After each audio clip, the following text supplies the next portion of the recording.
Thank you, Mr. Chairman. Since the beginning of the pandemic, the government, we spent $5.9 trillion in combating COVID-19. $1.9 trillion has been authorized by Congress just this year. And some of this money was legitimately needed to help us respond and recover from a once-in-a-lifetime pandemic.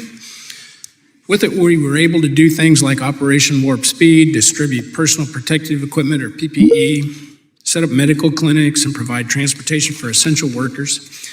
And I'm glad today's hearing is going to focus on oversight and look at how these funds have been used or potentially misused. Unfortunately, a lot of recent funding has been masqueraded as pandemic-related relief. For example, more than $1 billion for Amtrak, school funds for critical race theory, and loads of extraneous green projects.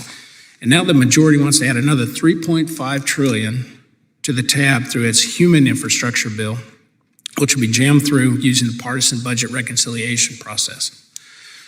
This would be the highest level of funding for any legislative measure in the history of our country, costing the American taxpayers about $50,000 per U.S. household. We can't just casually throw around trillion-dollar figures like we're playing with monopoly money. We have to consider where these astronomical amounts of money are coming from.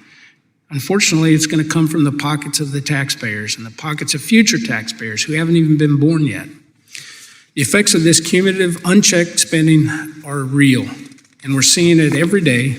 The price of consumer goods have gone up nearly across the board. Gasoline's up 56%, airfares are up 24%, used cars are up 30% from last year, and even the cost of chicken wings has increased more than 58%.